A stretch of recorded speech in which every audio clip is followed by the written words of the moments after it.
The National Broadcasting Company presents The Adventures of Sam Spade, Detective. Sam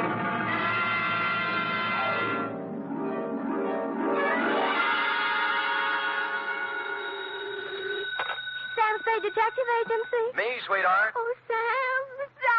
Now, F, all is forgiven, like I told you. How can you forgive me, Sam? I almost killed you. Well, why kick yourself, F? You would have done the private detective profession a great favor. Oh, don't say that, By Sam. removing from its rolls the only operative in San Francisco stupid enough to shake an apple tree for an entire evening trying to pick up an apron full of bananas. But they all can't come out right in the end, Sam. Ah, but you haven't heard the postscript, Angel. Postscript? Postscript, indeed. Batten down the hatches and warn all within earshot that they're about to catch Stupid Sam, the incomparable, in a new act.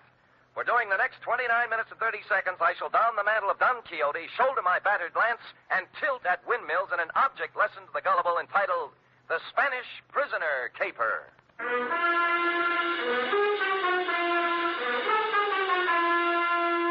Transcribed for NBC, William Spear, radio's outstanding producer-director of mystery and crime drama, brings you the greatest private detective of them all in The Adventures of Sam Spade.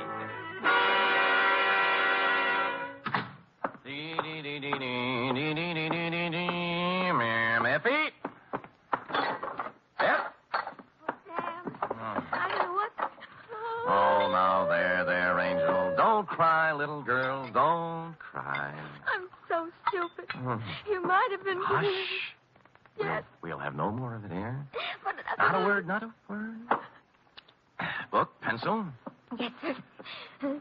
Go ahead. Date, fill it in to Miss Marjorie Loveland, Brockhaven Apartments, from Samuel Spade, still license number 1375596. Whoa. Down, F.A., down. Subject, the Spanish prisoner caper. Dear Marjorie. When they made you, darling, they threw the mold away. In this day of the emancipated, self-sufficient, 100% competent female, it came as a fresh breeze and a boost to my masculine ego to run across a lady, white-haired and fragile withal, who needed protection. After meeting you, I knew what the fellow had in mind when he wrote, "Heaven will protect the working girl." As a matter of fact, you could have been the very girl, since you and the song were about the same vintage. Do please sit down, Mr. Spade. May I fix you some tea? No, thanks. I planned to come to your office, but I decided I just couldn't risk going out at this time. Oh, why's that? Well, he might come, you see. And I'd never forgive myself if I was out. Oh, who's this? Senor Palmera. Oh. Oh, he's more than a week overdue now, and I'm on pins and needles. I gave him my address here at the Brockhaven. But there's the Brocklebank and the Brockhurst and the Brockmorton and the Brock. Yeah. It would be so easy for him to become confused, being a stranger in town. Well, I'm a native. I'm confused myself. Well, I thought perhaps you could locate him. He should be back from Mexico by now with Don Luis. Don Luis. Dear me. So many things could happen to them. Walking the streets with all that money. What money? The gold and the precious gems. How about starting all over again? Why? Haven't I made myself clear, Mr. Spade? Well, I have the end fairly straight, yes, but if you'll give me the beginning, we'll have everything. Well, I suppose the beginning was 3 weeks ago. Where?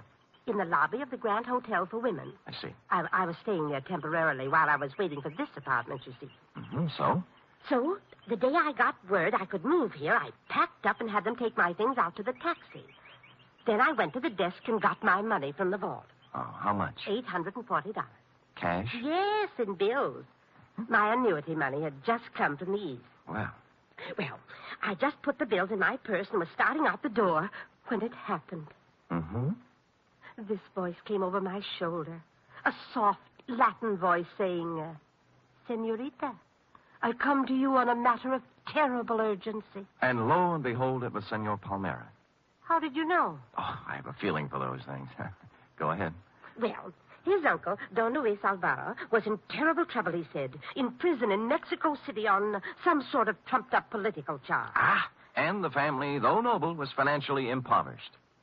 Yes, except... Except for a casket containing the family jewels and an assortment of priceless heirlooms, all hundreds of years old, hand-wrought of the finest virgin gold. Mr. Spade, how everything... Said caskets and its precious hoard being hidden away in a secret place known only to Don Luis. All he needs is a paltry $840. It was $1,000. I went to the bank. A paltry $1,000 to bribe a jail official, and presto, Don Louis goes free, unearths the casket, and rewards you with an ample share of the family treasure. Mr. Spade, you've talked to Senor Palmera. Nope. How badly do you need the dough? Need it? Why, good heavens, Mr. Spade. It's all I have until next June. There's a small pension from the school board in Keokuk, but dear me, I don't know just how... Mr. Spade, do you mean he isn't coming back with my money?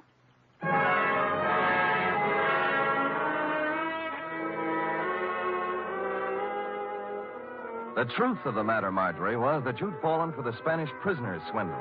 A hoary old chestnut that goes back to the day of P.T. Barnum and before. But you look like if I gave you an honest answer, you'd dissolve into tears. And as I said, I was in one of my heaven and spade will protect the working girl moods, so I made up a dishonest one. Mr. Spade, will I'll try and look him up. Maybe it's all a terrible misunderstanding. Oh, good.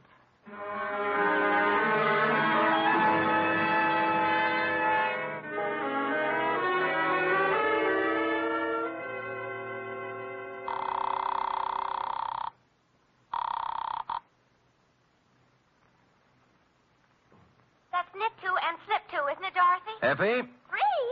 What'd you say? Miss Perrine. Oh, Sam Spade, Detective Agency. Mr. Spade is... This is Mr. Spade, charming one. Oh, Sam, I'm sorry. Yes. Dorothy's here, and I'm trying to learn to knit argyle socks. Oh, fine. Drop all stitches and look in the file for me, will you? I remember getting a circular a while back on a con man who was running the Spanish prisoner around here. What would it be under, Sam? Spanish prisoner? Con games, obsolete. Get out the file. Oh, just a minute. It's Sam, Dorothy. Count those stitches while I look in the file. Confidence games. Oh, here. You told me to knit two and slip two, I'm sure. Sam! Yeah? I found it. His name's Pedro Rodriguez. Rodriguez? There's no address, but it says he habitually associates with somebody named Lolita Montoya. Sounds Spanish. Slightly. Any address for her? 615 Mason Street. Fine. And that's all there is, Sam. Oh, golly, I'm so mixed up with these darn argyles. Oh, what's so tough about that? Well, you ought to try it sometime. What row are you on? 27th. Knit three and slip one, she says, and I... She's wrong. Knit two, slip one, knit one, pass one, and knit one. You got it? Sam! How versatile. Nothing at all. I've been going out with a gray lady.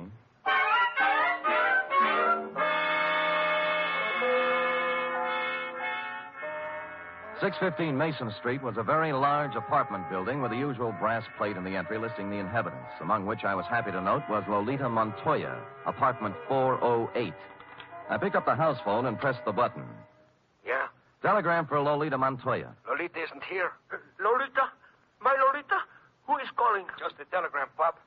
Stick it in the box, eh? Money order. Somebody has to sign for it. But it may be important. I will take care of it, understand? Yes, I understand. Sonny, Yeah? climb back into that cab I saw you get out of. Hustle over to Western Union and tell the president Lolita's on a vacation. Get it? Score for you now. Hello? Hello? Well.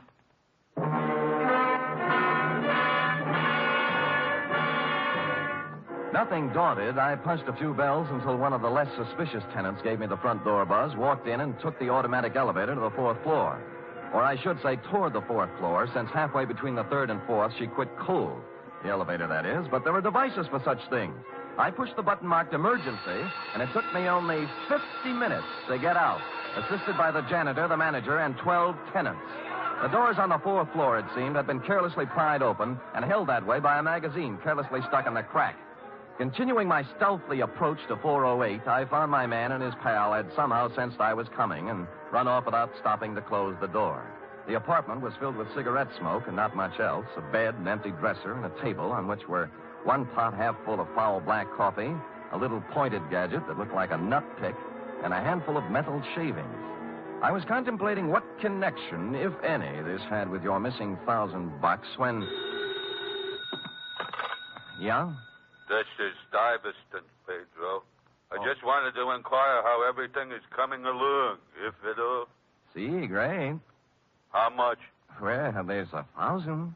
Is it good? Oh, gee, boy, what do you think? Pedro, this here is joyous news. Like you said, Pedro, our Spanish prisoner is a valuable man. Huh? I must hustle over to the lighthouse and inform Lolita. The lighthouse? She has been very conscientious in the role, Pedro, very. Oh, see, great.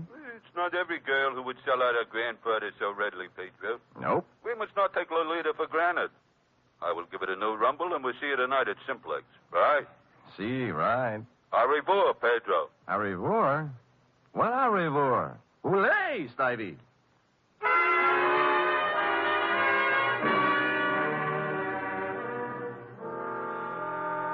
The only lighthouse I knew was a gin mill perched midway down the Embarcadero south of Market, surrounded by shoals strewn with human wrecks of all description. A place you might find shell game men and carny grifters, but hardly a habitat for a con man smooth enough to work the Spanish prisoner. The lighthouse keeper, who looked like he'd retired from the sea after a losing battle with Moby Dick, was bent over a pinball machine next to the door. As far as I could see by the one light in the joint, it was empty. Get up, get up. Yeah, get up, get up, get up, get up. Oh. Too bad, lighthouse keeper. Yeah. What do you have? Well, beer when you're ready. Do you know Pedro Rodriguez? Yeah, worked for me once, a couple of years ago. I canned him. Why? He's a swab. Only honest nickel he ever made was when he was here. All right, get up, get up, get up, get up.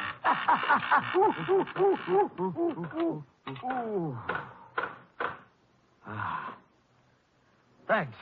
Yeah, crooked swab is Pedro Rodriguez. He's up to something right now, if you ask me. Spanish prisoner? Oh, you mixed up in it too, huh? Nope, I just want to be. How does it go? Well, I don't know much about it, only it seems to smell. See, Pedro was sitting at the bar the other night with another swab, talking about an old Spanish gent who's going to make him $1 million. Just come over from Spain. Get up, get up, get up.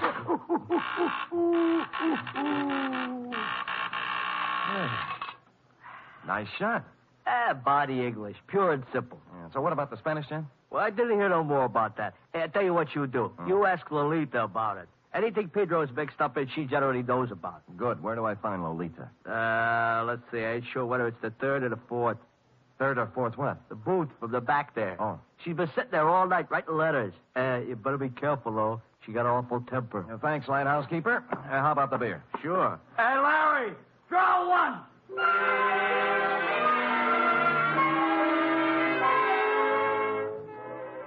So Larry drew one, and I took it down to the bar to a point opposite booth number 4, which indeed contained Lolita, a fragile little thing wearing a turtleneck sweater marked Stillman's Gym. The table was covered with writing paper, and her alabaster brow was a mass of unsightly wrinkles as she chewed the end of her fountain pen.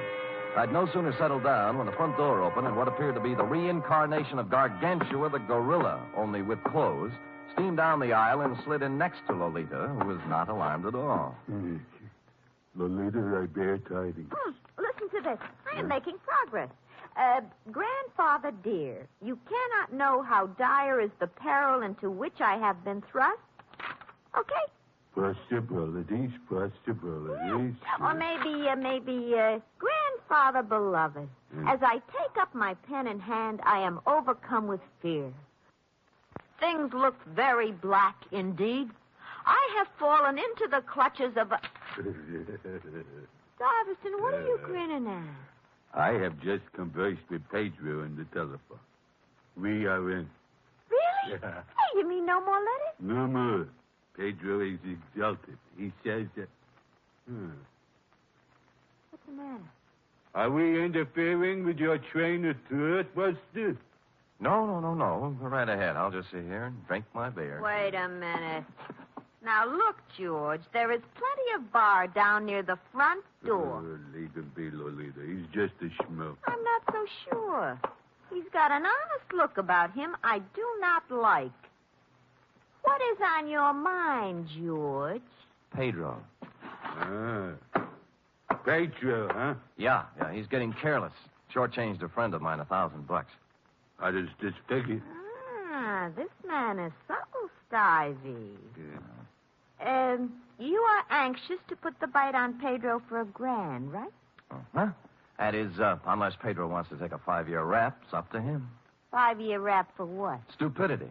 They ought to know better than to try to get by with a Spanish prisoner, honey. Spanish prisoner? He knows. What did I tell you? It's a shakedown. Oh, you... Relax, Stuyvesant. Violence will get you nowhere. Out of my way, Stuyvesant.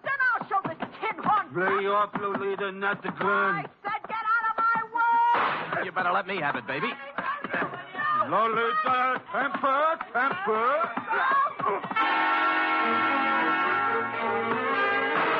I got hold of the gun with one hand while Lolita chewed on my other one. Stuyvesant, meanwhile, catching my head under his arm like a nutcracker and kicking me in the stomach with his knee. This went on for some time, then I became vaguely aware of Stuyvesant's fist, as big as a ham, coming up from the floor. He put me on the side of the head, and I skittered down the marble floor, past the row of booths like a ball in a bowling alley, scoring a 10-strike on the pinball machine, which leaned drunkenly over me, stuck out its coin drawer, and flashed a red light in my face, reading, "Foul ball, try again." Stupid me, I did.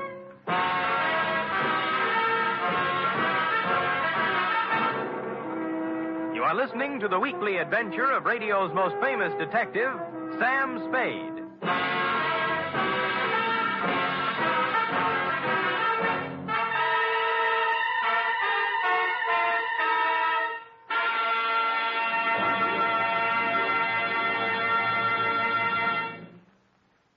Three chimes mean good times on NBC. There's music and mystery tomorrow on NBC. For music, your hit parade brings you the top tunes in the land, as selected by you and presented by Raymond Scott's Orchestra, Eileen Wilson, and Snooky Lanson.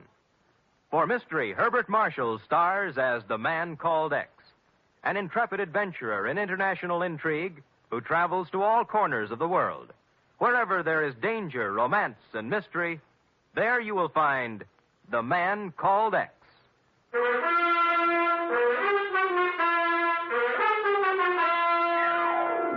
And now back to the Spanish Prisoner Caper, tonight's adventure with Sam Spade.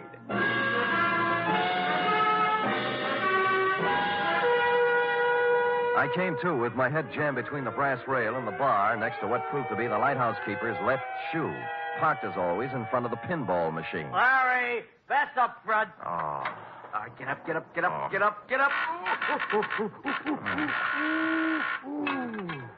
Where are they? Top hole is all filled with 3 balls to go. Congratulations. How about Lolita and the mug? Oh, Deb. All right, get up.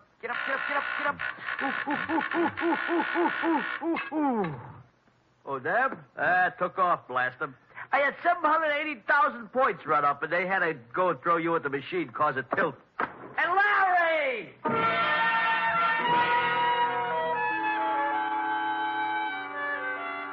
I sat until the buzzing in my ears quieted down and tried to hark back to the phone conversation with Stuyvesant in the apartment. It came eventually, and I pried mine host, the lighthouse keeper, away from the pinball machine and sat him down next to me with the yellow and standard sections of the telephone book. Simplex Bar Supply? No. Simplex, Easy Do Garden Furniture, nope. How about Simplex Printing Company, 509 Sansom Street? Nope. Simplex Office Files. Simplex Service Station, 12th and... Nope. Well, how do you know, mate? There's 42 Simplexes in this book alone. You find one that sounds like the front for a con operation, I'll buy it. Let's see. Simplex Cleaners, nope. Simplex Associates, nope. What's that? Nothing suspicious. Simplex Associates. Business opportunities, investments, gold, oil, and mining securities, marked cards, loaded dice, and Las Vegas real estate. Nothing. Well, that just sounds like it might be a possibility, though. Yeah, real estate. Midday. Homicide, Dundee. Sam Dundee, do me a favor, will you, pal? What? Run across the hall and check the bunco files. There's an outfit called Simplex Associates. Well, what's it about? Well, it started out as a con game. A grifter took my client for $1,000 on the Spanish prisoner. Spanish prisoner? Yeah. Well, what's that got to do with me? Call Bunko yourself, Sam. They're closed down at this time of night, Dundee. Be a sweetheart now, I'm will no you? sweetheart. I'm a homicide lieutenant, and I don't run a service agency for private detectives. Unless there's a corpse in it. You can take your business elsewhere. Dundee, look. Hold it, will you? I can't hold it. I got to get it. Lolita, where is she? Where is my... I got him. Put him down on the floor. The couch in the back. No, don't move. Easy. There. That's it. Lolita, I know she is here. They must free her. You must call the police and... Free her? Why was Pedro holding her? To make me do this thing, this terrible thing. And I have done it. But you must stop him now. He will let my Lolita go now. And then you must stop him. Millions of pesos in my honor. You must. Where is he? Simplex. He's in a bad way, mate. Not anymore. He was an aristocrat, thin face, silver hair, and the look of a Bourbon. It stopped me, Marjorie, because here it was, just like your Senor Palmera told you. The nobleman in the ragged clothes and dangling from one of his ankles the broken chain of a leg iron. In short, the complete Spanish prisoner. Here all day. Dundee, it's legitimate now. You've got your corpse.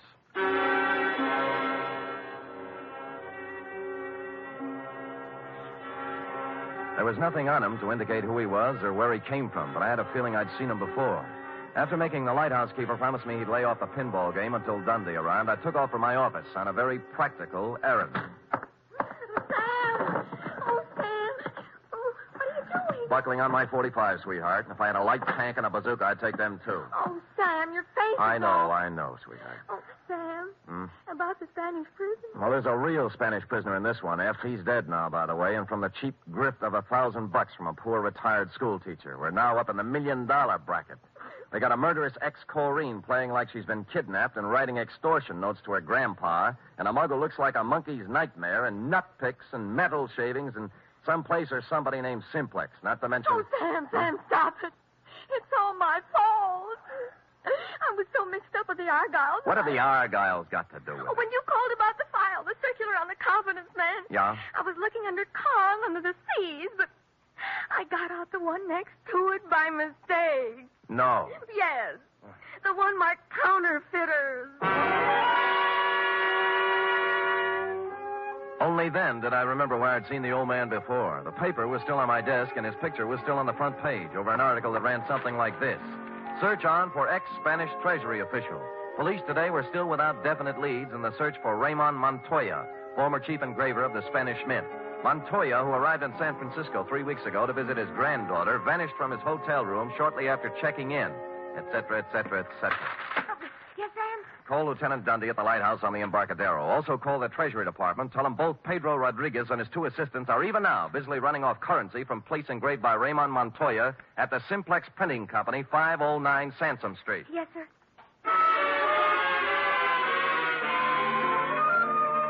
Mexican pesos it was, by the basketful. And the Treasury dicks agreed it was a happy thing for Mexico that Ramon had kept his engraver's tool on the right side of the law up to now. As to the matter of your Senor Palmera and his Spanish prisoner, I had excusably, I hope, lost my enthusiasm. And so it was, Marjorie, that I walked into the Palace Hotel lobby a couple of hours later to call you. Yes, sir? I'd like some nickels to phone, please. Why, sir. Shall I? No. They're phony Mexican bills. Oh, dear. Dear me. Oh, good heavens. You shouldn't show money around like that. I just stuck them in my pockets for evidence. Forgot to turn them over to the Treasury. Here we are. Here's a dime. Yes, sir. And here you are. Thank you. Hey, senor. You dropped some big money. Keep it. Huh? Yeah. Put these back in my pocket.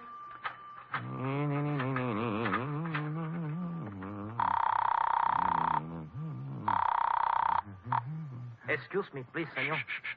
Hey, Chum, look, I want to talk on you. Hello? Marjorie, this is Sam Spade.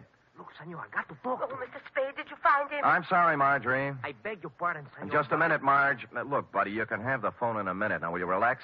You mean my money is gone? I'm afraid so, Marge. It's an expensive lesson, but it's worth it if you remember, honey. From now on, never flash your money in public places. Senor, please. I'm almost through. Will you wait a minute? And never trust strangers, Marge. The world is full of sharks looking around for easy, middle-aged ladies with bankrolls. But he seemed so honest, Mr. Spade. That's the trouble. The way he came up to me and said, Senorita, I come to you on a matter of terrible urgency. I know. He saw your bankroll, Senor, and he I come figured... to you on a matter of terrible urgency. Figured you look like an easy mark, Marge, so... Senor? Just a minute, Marjorie. What did you say? I say I come to you on a matter of terrible urgency. My uncle, Don Luis Alvarado, he's in awful trouble. Oh? Oh, there's going to be great rewards, senor, if you help us. You know, we just might be able to work something out.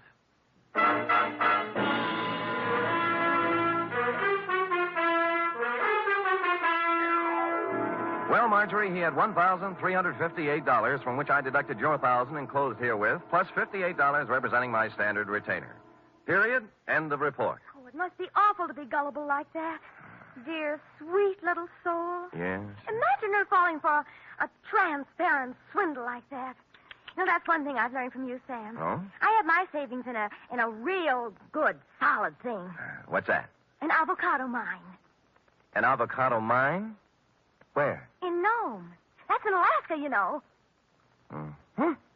Well, nevertheless, and notwithstanding, go type that up.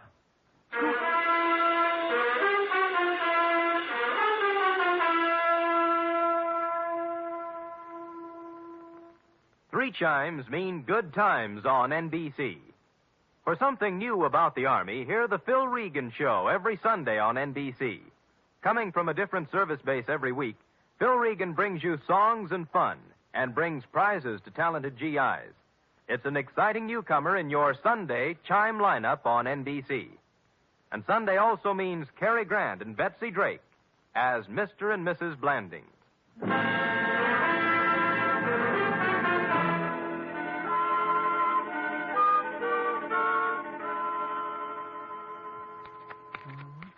Here it is, Sam. Why, Sam. A knit 2, purl 3, slip 1, and knit 1, you see? How many rows did you do? I'm on 57. Are you sure you're right, Sam? Well, look at it. Have you ever seen such argyle? Well, that's what I mean, Sam. They sort of billow out, don't they? Well, who cares? That guy you're making them for probably won't appreciate them anyway. But they have to fit, Sam. Well, look at that. It'll make a perfect sleeping bag for a fat cat. Now, tell him your boss loused them up. But, Sam, oh, dear. What's the matter? Well, it was going to be a surprise. Therefore, No. Yes? Well, I'll treasure him, sweetheart. They're beautiful. Just what I wanted. That's my boss. Good night, Sam. Good night, sweetheart.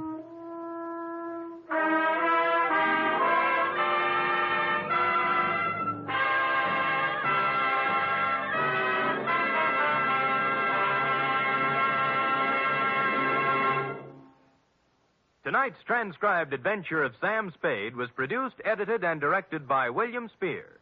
Sam Spade was played by Stephen Dunn. Lorene Tuttle is Effie. Also in the cast were Verna Felton, Lou Merrill, Shirley Mitchell, Ed Max, Jerry Hausner, Nestor Paiva, and Tony Barrett. Script for tonight's adventures by Harold Swanton. Musical scoring by Lud Gluskin, conducted by Robert Armbruster.